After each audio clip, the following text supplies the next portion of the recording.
Nesse diário, um parafuso que nos paralisou, o maior navio de containers do mundo, a ousadia de viver uma vida fora do padrão e o pânico de perder nosso único cartão de banco. Esse é o Kanaloa e esses somos nós, Giovanni e Priscila. Somos uma jovem família brasileira que se mudou para um catamarã Warren Chic 38, que estava na Holanda, com a nossa filha e os nossos gatos, e soltou as amarras para uma viagem de volta ao mundo.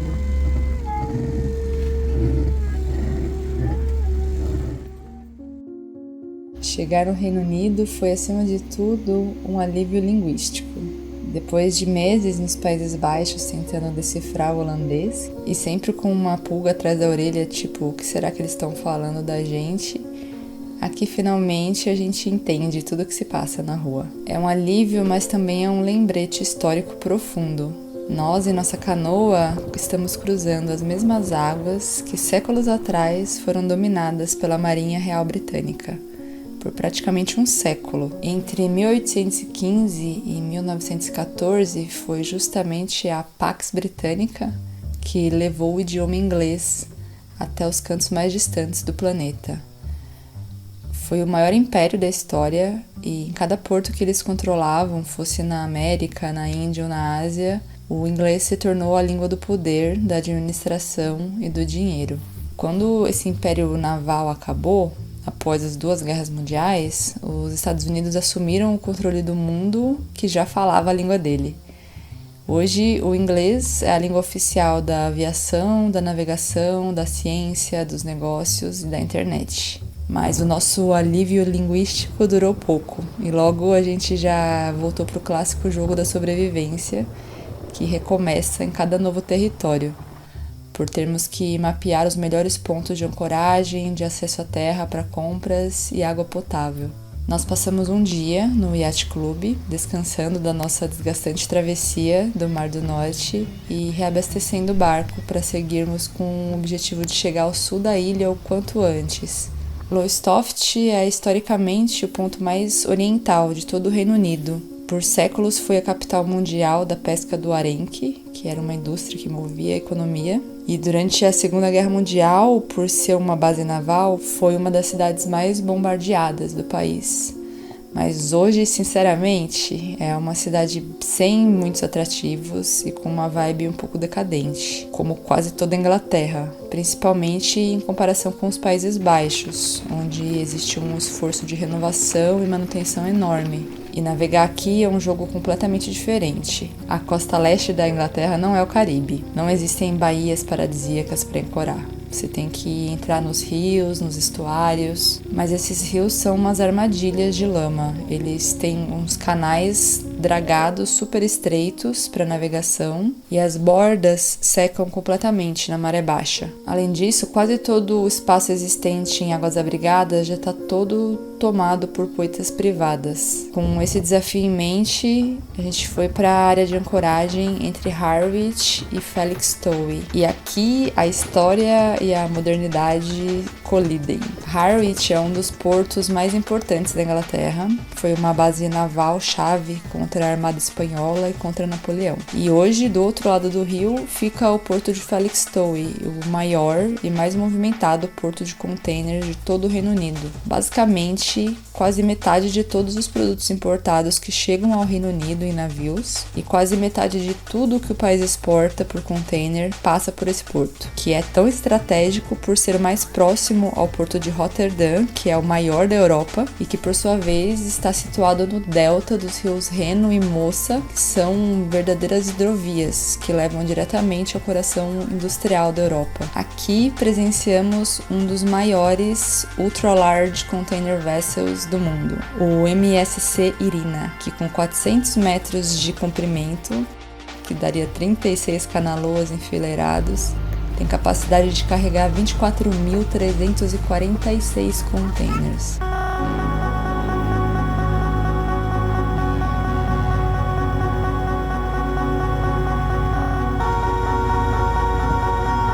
Ancorados aqui no epicentro da logística mundial que movimenta bilhões, a nossa realidade imediata seria ditada por um problema infinitamente menor.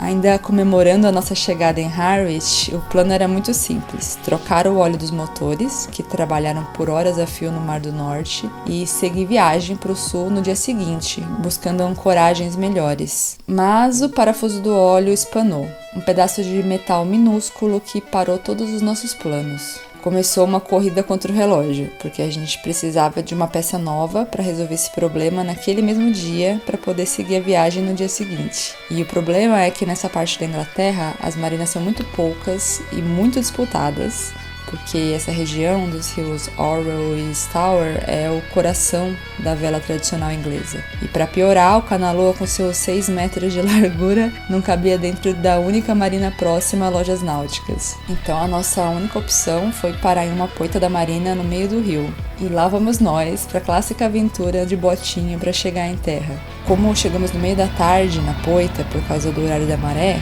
eu fui correndo para a loja de náutica que havíamos contatado. Mas o destino do dia já estava selado e eles não tinham a peça. Indicaram uma outra loja a 50 minutos de caminhada dali, em Felixstowe, mas já seria impossível chegar antes que fechasse. Então estávamos presos por causa de um parafuso em um lugar que é, ironicamente, um dos maiores centros de logística naval do mundo. Tivemos que aceitar a derrota e passar a noite na poita. Uma poita que nos custou 40 libras, quase R$300 por uma noite no meio do rio, sem luz, sem acesso à água e à terra. Bem-vindos aos preços do universo náutico do Reino Unido.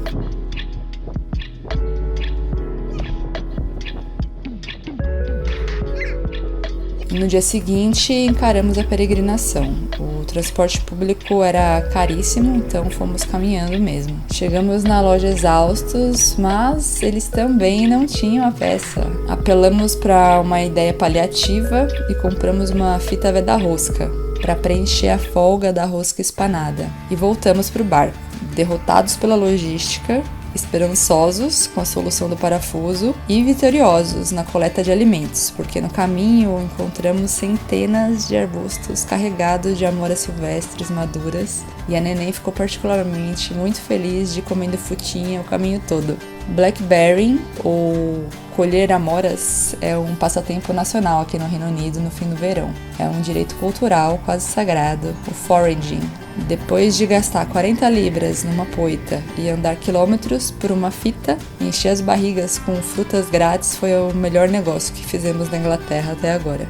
Daí a gente voltou para ancoragem, mas embora a nossa gambiarra no motor tenha funcionado, nos custou muito caro, porque perdemos a janela de tempo perfeita para descer a costa. A meteorologia virou e ficamos presos 3 semanas inteiras na ancoragem em Harwich, que apelidamos de Stena Line, por ser em frente ao ponto de chegada dessa enorme linha de ferry que liga o Reino Unido à Europa. Os navios da Stena Line são verdadeiras cidades flutuantes. Esses ferries do tipo Rollpacks, Roll-on, Roll-off Passenger, carregam caminhões, cargas, milhares de pessoas entre Harwich e Hoek van Holland, na Holanda. Assistir essas embarcações colossais, com mais de 200 metros de comprimento, manobrando com precisão no canal estreito todos os dias, era um acontecimento. Chegou a Stena Line, a gente sempre avisava um pro outro.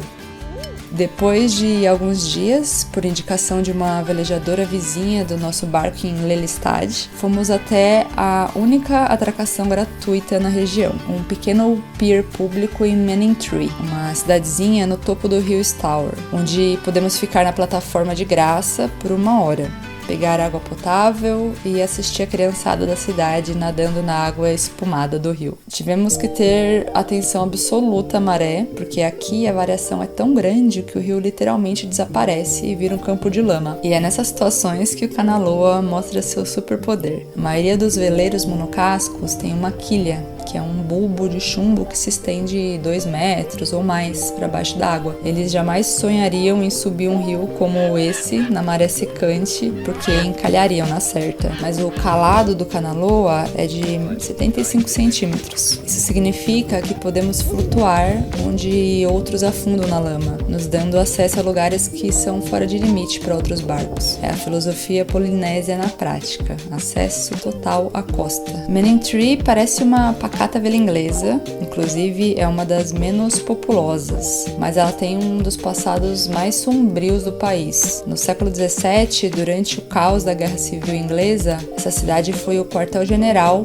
de um homem chamado Matthew Hopkins, o autoproclamado Witchfinder General, caçador-geral de bruxas. Hopkins liderou uma caçada sádica e histérica às bruxas por toda a região da Anglia Oriental. Ele foi responsável pela tortura e execução de centenas de pessoas, a maioria mulheres inocentes. Estar ali atracando nosso barco dava um arrepio. A crueldade do Hopkins explorava o caos de uma nação em guerra civil, onde a paranoia religiosa estava no auge. Ele criou testes impossíveis para extrair confissões, e o mais infame deles era o teste da natação, onde a acusada era amarrada e jogada no rio. Se ela flutuasse, era um sinal de que a água, um elemento puro, a estava rejeitando, provando que ela era uma bruxa, e aí ela era executada. Se ela afundasse e morresse, era considerada inocente. Mas era uma sentença de morte de qualquer maneira. É assustador pensar nessa histeria misógina acontecendo exatamente nessas águas, onde a criançada hoje nada tão feliz.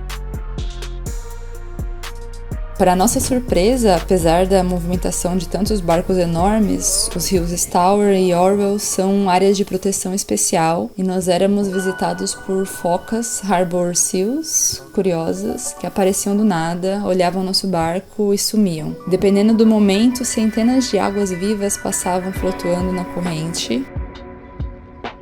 E ao jogarmos um balde de água de noite no rio, percebemos que a água tem partículas luminescentes muito mágicas.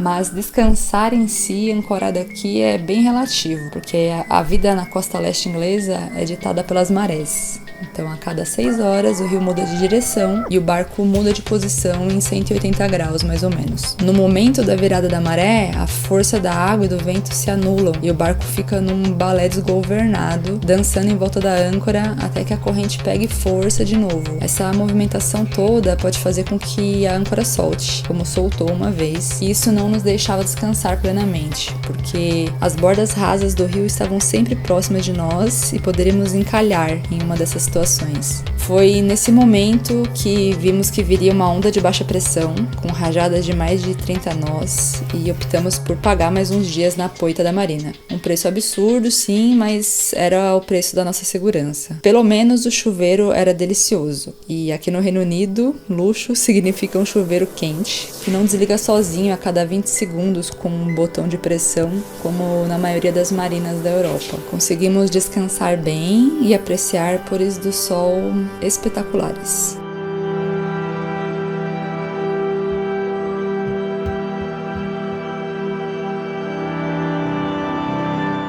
Tirando um semi-infarto generalizado que a gente teve ao voltarmos pro barco depois de mais uma ida à cidade para compras, eu percebi que o nosso único meio de pagamento, um cartão internacional, não estava mais no meu bolso. Nesse momento, o Giovanni voltou de botinho para a terra e percorreu o trajeto correndo e, por um milagre, encontrou o cartão caído na calçada antes de alguma outra pessoa. Eu concluí que eu devo ter deixado cair o cartão ao pegar o celular para filmar alguma fofura urgente da na rua. O nível de impecabilidade necessário para se viver a bordo é muito grande. Você pode atrasar enormemente a sua vida porque foi filmar sua filha e deixou cair o único cartão que paga pela sua comida. Quando você tem um endereço fixo, é muito fácil receber uma segunda via do cartão, mas em um barco é uma outra história. E o fio que nos separa de um desastre total é às vezes tão fino quanto um cartão de plástico caído na rua. São esses sustos, esses quase desastres que vêm de erros tão banais que fazem a gente questionar tudo. É como se o universo estivesse constantemente nos lembrando do tamanho da nossa aposta. E talvez, como 90% das pessoas que conhecemos, eu também ainda me sinta meio incrédula de estar vivendo essa aventura. É quase como se uma ousadia tão grande de largar tudo, comprar um barco, morar no mar, precisasse ser punida. Eu não exagero quando digo que praticamente ninguém botou fé nos nossos planos. Alguns, até hoje, parecem trabalhar ativamente para que a gente desista. E por quê? Porque um sonho ousado como esse questiona o status quo. Ele desafia o roteiro que todos aprendemos na sociedade urbana. Estude, trabalhe, compre uma casa, tenha filhos, se aposente. Quando você escolhe um caminho diferente, um caminho de incertezas, de aparente irresponsabilidade, isso incomoda. Incomoda porque força os outros a olharem para as próprias correntes invisíveis que os prendem. É mais fácil nos chamar de loucos ou torcer para que a gente fale do que questionar as próprias escolhas. Será que é muita ousadia mesmo? Praticamente sem experiência, sair para dar uma volta ao mundo de veleiro e ainda com uma criança pequena? Ou será que estão todos muito domesticados? Afinal, vivemos no século XXI. Temos comunicação por satélite quase 100% do tempo. Vários dispositivos de localização, AIS, radar. Temos um acesso sem precedente a cursos, tutoriais no YouTube, informações valiosíssimas para quem quer aprender de verdade sobre qualquer assunto.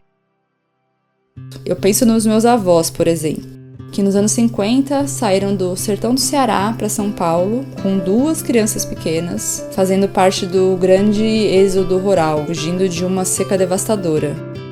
Retirantes, aqueles que se retiram porque entenderam que não estão fadados à terra seca em que foram criados. Eles não tinham dinheiro, não tinham como se comunicar com quem ficou, além dos orelhões nas ruas. Viajaram semanas em pau de arara e navios duvidosos, e não em um catamarã confortável, com acesso, comunicação e tudo mais. Eles não sabiam exatamente o caminho, só seguiam a informação passada pelos que foram antes. É muito mais ousado, ao meu ver. E os que foram antes deles? E os que foram antes de todos? Esses sim eram ousados? Os desbravadores, os nômades, os vikings, que cruzaram o Atlântico Norte em navios abertos sem nenhuma carta náutica. Os navegadores portugueses, ingleses, holandeses, franceses, que se lançaram ao Mar Tenebroso sem saber onde terminava. Ousados.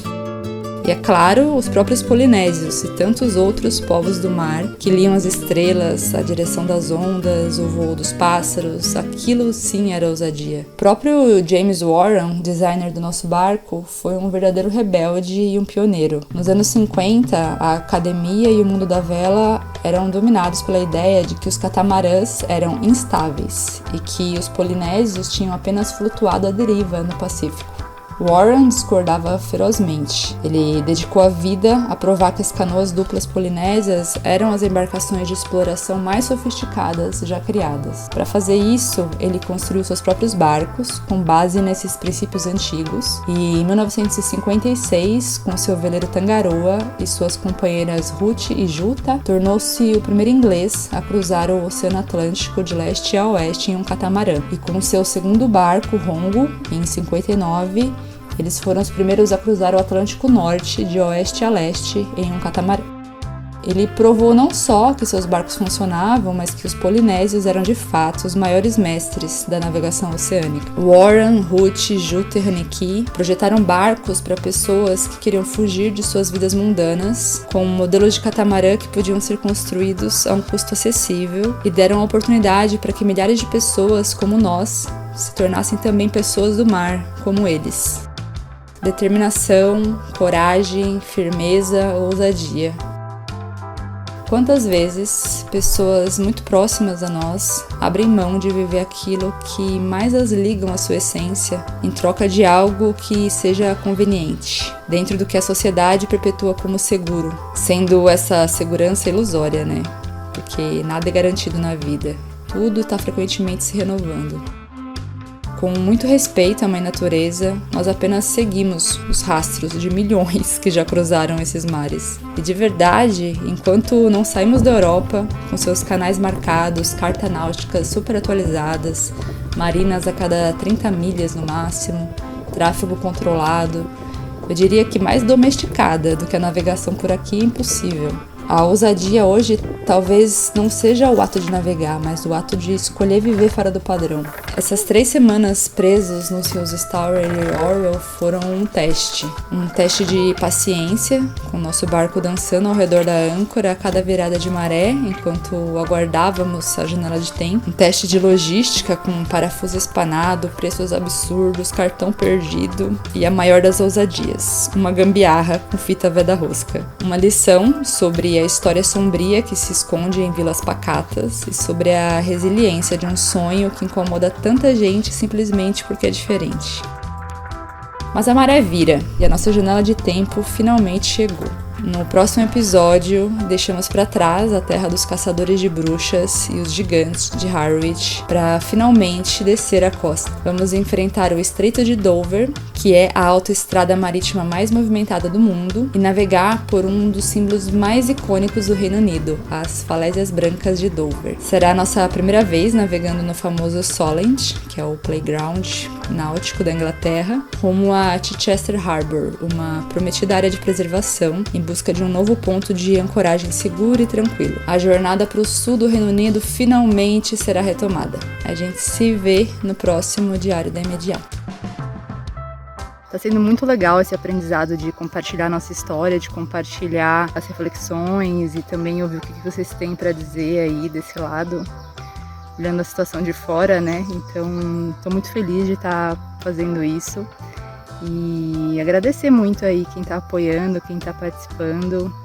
Se você assistiu até esse ponto, eu quero te convidar para fazer parte da nossa comunidade através do Apoia-se, através do Patreon e através da nossa lojinha, que tem itens muito legais do Canaloa lá, camisetas, canecas. E a gente tá trabalhando em novidades aí para lançar em breve também. A gente se vê.